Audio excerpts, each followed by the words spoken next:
Now for our story. When Jessie Ward got off the train at Wakefield this morning, she didn't go immediately to the Calvert Real Estate and Loan Company, but went first to her apartment. There she changed, dressed carefully, slowly. Miss Ward took a perverse delight in prolonging the moment before her encounter with Ben Calvert, savoring its outcome in advance.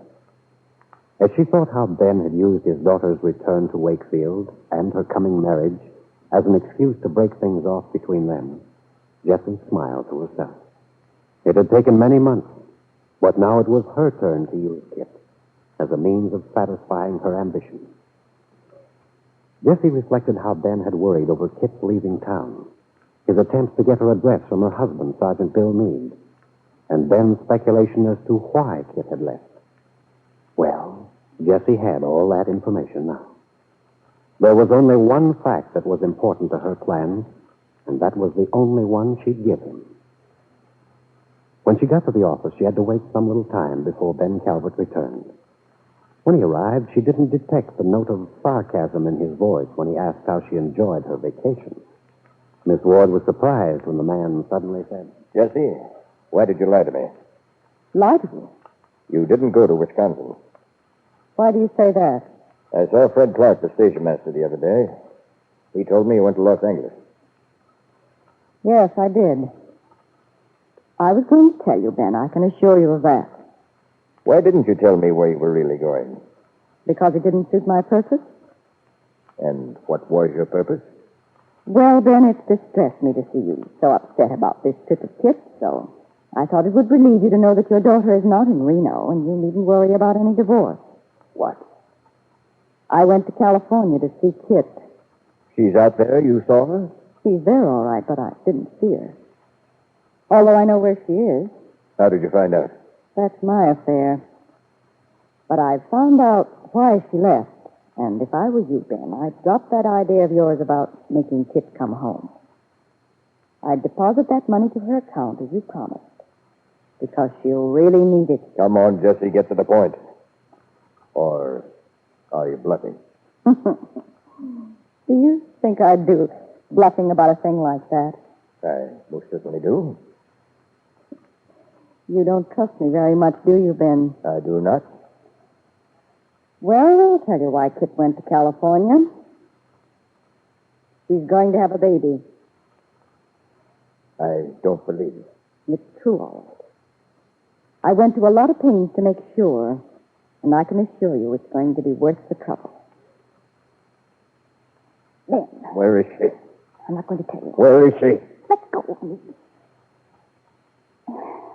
You really have a gangster's mentality, Ben. You think money or violence will get you whatever you want. You'd better tell me where Kit is. No, Ben. You see, you're in no position to make any sort of threat. I don't believe you know where she is. Oh, no, Ben, that attitude won't work. I don't believe any of this. It's a concoction of that devious little brain of yours. Kit would have told me herself if she were going to have a child. I'm not so sure she would. Not after what you did to her. After what I did to her? Yes, Ben, you were a little late in warning your daughter that she shouldn't have any children. You were a little late in telling her about her mother's family, of their hereditary fault. If I were Kit, I think I'd hate you for that. No wonder she left town. She certainly wouldn't want Wakefield to know about the baby if everything wasn't all right.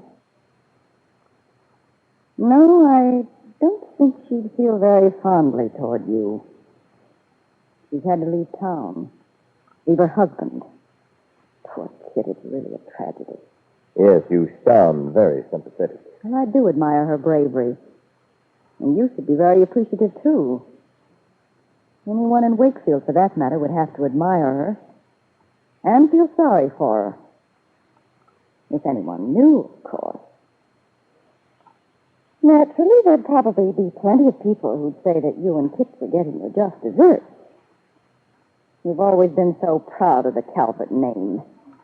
If they knew... But Wakefield doesn't know about the insanity in the Bowman family. No, that's true. Not yet. But those things sometimes have a way of coming out. Jessie, you wouldn't dare talk. Oh. I'm beginning to see what you're up to now, Jessie. I'm so glad. I also see that you've invented this story to fit your own purpose. Oh, have I? Yes. You thought you'd be protected because you know neither Kit nor Bill has told me where Kit is. And you won't tell me where she is because you don't know. Or else your story can't afford to be checked on. You even admit you didn't see Kit. You still don't believe that I've told you the truth? That's something I can soon find out for myself. Ben Calvert stormed out of the office, got into his car, and drove off. He had driven to the Wakefield Auto Court before he realized that his son-in-law, Sergeant Bill Meade, wouldn't be home. Ben Calvert went to his house on 11th Street, shut himself in the study. Was Jessie telling him the truth? He thought of the town, his position in it, a position of success and money, gained and maintained at the expense of others. Perhaps he was hated, feared, even held in contempt. But never, since his success, never had he been pitied. In his mind's eye, Ben Calvert saw the faces of people of Wakefield, heard the whispered remarks that would be made as he passed by, if what Jessie had told him were true. No, it couldn't be true. Ben Calvert denied it with every part of his being. But at 9 o'clock this evening, he was standing on the porch of the bungalow that had been his daughter's home.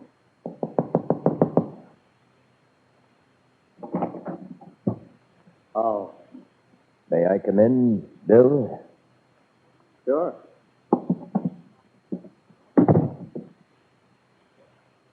Well, what do you want now, Miss Calvert? I want to know if you and Kit are going to have a child. Where did you hear that? Is it true? Is that what this is all about? Is Kit expecting a child? Who told you? That's unimportant at the moment, Bill. It's important to me. I was told by some...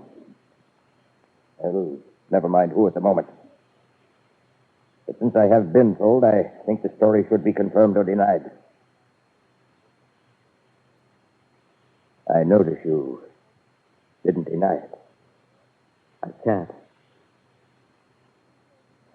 So, she is. Why didn't she tell me? You ask why. Why didn't you tell me before Kit and I married? Why didn't you tell her about her mother's family? When is the child expecting? Early fall. Is she all right? Yes, she was going to Dr. Lewis here. She said she was getting along fine. Where is she? You don't know? You seem to have found out so much. No, I don't know where she is. Well, I can't tell you, Mr. Calvert. Do you know what you're saying? Kit's my daughter. I want to help her. You should have thought of that several months ago. I don't think Kit wants or needs any help from you. Bill, I want to know where she is. I'm sorry, Mr. Calvert, but Kit wants this whole thing to be kept quiet. When she left, she made me promise I wouldn't give you her address. And that's a promise I'm going to keep. But the circumstances have changed, boy. Maybe. But I've made a promise, Mr. Calvert. All right. Then let her decide. Write to her. Tell her I know about the baby. Tell her I want to get in touch with her. I'm not sure I should write her about what's happened this evening. Why not? You must know how Kit feels about having this child, knowing what you can expect. She certainly doesn't look forward to it with any great joy, Mr. Calvert. It's very important to her that no one knows. Good Lord, you don't think I'd tell anyone, do you? I'm quite sure you wouldn't tell anyone. But whoever told you might talk. You needn't worry on that score, Bill. Whoever told me isn't going to repeat the story. I'll see to that. You sound very sure of yourself, Ben. But to keep this news of Kit from going any further, you must realize that you've got to prevent Jessie Ward from talking. How do you intend to accomplish that? As Jessie herself pointed out, you're in no position to make any demands. Well, for the first time in many months, Ben Calvert's car pulls up in front of Jessie Ward's apartment. For the first time in years, Ben is going to have to ask something of Jessie. From the window of her apartment, Jessie Ward sees Ben get out, start up the sidewalk. She knew he'd be by tonight, and she was ready for him.